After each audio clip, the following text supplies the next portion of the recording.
कृष्णा। मैं तारा प्रकाश लाखरा आप सभी का स्वागत करती हूँ। और सबसे पहले तो मैं आप सभी को बहुत बहुत बहुत धन्यवाद देना चाहती हूँ कि आप सभी ने मुझे इतना प्यार, इतना सम्मान दिया। और मैं एक बात और आपसे बोलना चाहती हूँ कि आप सभी भी अपने जो विचार हैं वो मेरे साथ साझा कीजिए। मैं भी जानना चाहती हूँ आखिर आप लोग सोचते क्या हैं और जो आजकल के मुद्दे चल रहे हैं उनके बारे में। वैसे अभी एक बहुत ही गर्मा-गर्म मुद्दा चल रहा है इस देश में ज्ञानवापी को लेकर के।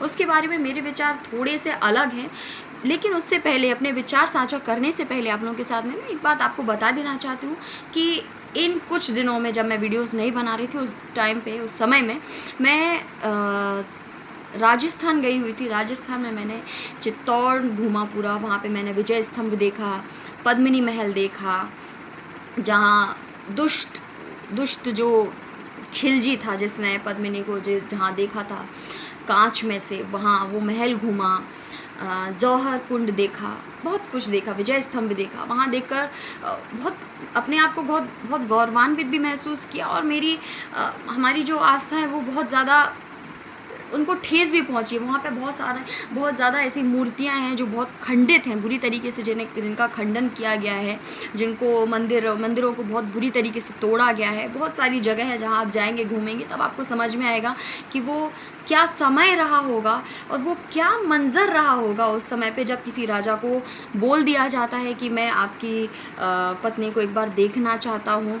तब वो समय मुझे गोरा बादल की बहुत याद आई। शायद आप लोगों में से बहुत सारे लोगों को इसके बारे में नहीं पता होगा कि गोरा और बादल ये वो दो व्यक्ति थे जिन्होंने, जब खिलजी ने ये प्रस्ताव भेजा था राजा रतन सिंह को कि मैं रानी पद्मिनी को एक बार, सिर्फ और सिर्फ एक बार देखना चाहती हूँ, तब राजा ने उस समय पर इस प्रस्ताव को स्वीकार किया था, ये सोच करके कि अगर एक भीषण युद्ध से बहुत सारे मेवाड़ियों की जान जाएगी, बहुत खून बहेगा, अगर उसकी जगह हमें कहीं समझौता करना पड़े तो यही राजधर्म है, उनकी जान बचाने का और एक भीषण युद्ध को रोकने का। क्योंकि पूरे मेवाड़ का हर चीज़ की जिम्मेदारी उनके कंधों पर थी उस समय पर। तो शायद उन्होंने इस प्रस्ताव को स्वीकार किया। लेकिन उनके जो सेनापति थे, गोरा और बादल, दोनों ही चाचा भतीजे थे और अच्छे पद पर थे।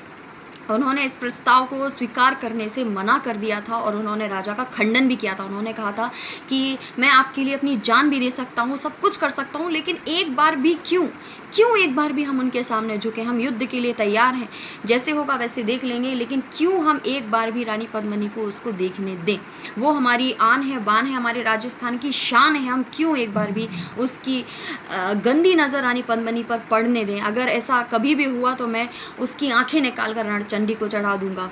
और इस प्रस्ताव को खंडित किया था। तब राजा ने उनकी बात को नहीं माना, उसको अस्वीकार किया और इसी के क्रोध में आकर उन्होंने अपना जो पद है वो छोड़ दिया और वहाँ से राज्य त्याग करके वो जंगलों में चले गए।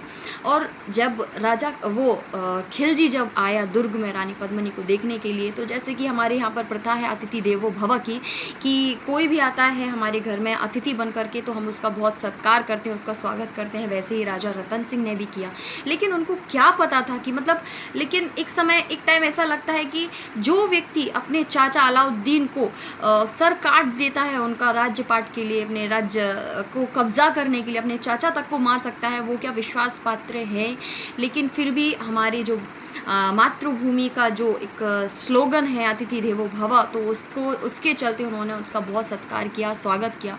और जब राजा अपने दुर्ग से बाहर उनको छोड़ने, उस खिलजी को छोड़ने जा रहे थे, तब खिलजी ने छल से कपट से, धोखे से, जिसके रग रग में, जिसके रक्त की एक एक बूंद में सिर्फ धोखा और छल ही भरा पड़ा है, उसने छल से रतन सिंह को अपहरण कर लिया और अपने साथ ले गया वहाँ। उस वक्त खिलजी ने एक प्रस्ताव भेजा कि 10 दिन के अंदर रानी पद्मिनी को मेरे हवाले कर दो, नहीं तो रतन सिंह का कटा हुआ सर मैं तुम्हें भेंट में दूंगा। रानी पद्मिनी को जब ये प्रस्ताव मिला तो वो एकदम घबरा गई, वो अचंभित रह गई। उनको समझ में नहीं आ रहा कि क्या करें, कैसी युद्ध नीति, कैसी रणनीति तैयार करें और इसका निर्णायक कौन होगा, कौन इस युद्ध की पूरी योजना बनाएगा। तब उनको गोरा और बादल की बड़ी याद आई। तब रानी पद्मिनी को ये समझ में आ गया था कि अगर किसी और के द्वारा हम ये संदेश गोरा और बादल को भिजवाएंगे या उनको ढूंढने का प्रस्ताव देंगे तो शायद गोरा और बादल ढूंढ के ना आए। तब इस पूरे काम का जिम्मा रानी पद्मिनी ने अपने सर पर, अपने कंधों पर लिया और हुई घोड़े पर सवार और निकल गई गोरा और बादल को ढूंढने के लिए।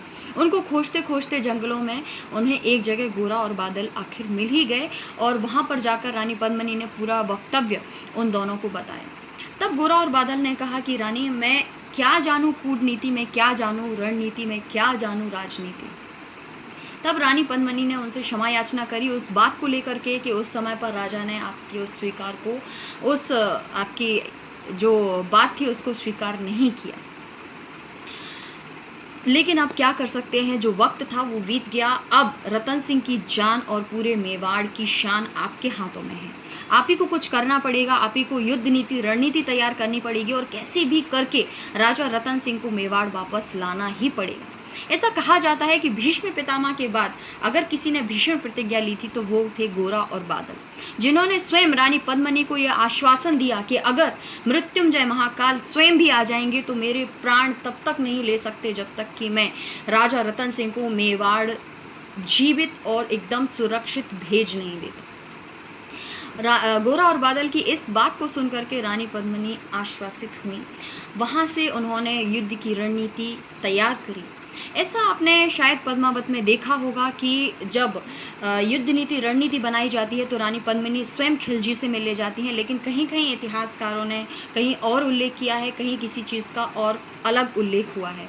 ऐसा कहा जाता है कि जो रानी पद्मिनी का डोला था जिसमें रानी पद्मिनी को बैठ करके जाना था, वहां पर गोरा और बादल ने एक लोहार को एक स्त्री का वेश बना के, पद्मिनी का वेश बना के बैठा दिया था और ऐसी रणनीति तैयार करी थी कि जैसे ही वो रतन सिंह से मिलेंगे तो सबसे पहले वो उनकी बेड़ियों को काट देंगे ताकि रतन सिंह वहां से सुरक्षित हो जाएं और स्वतंत्र हो जाएं।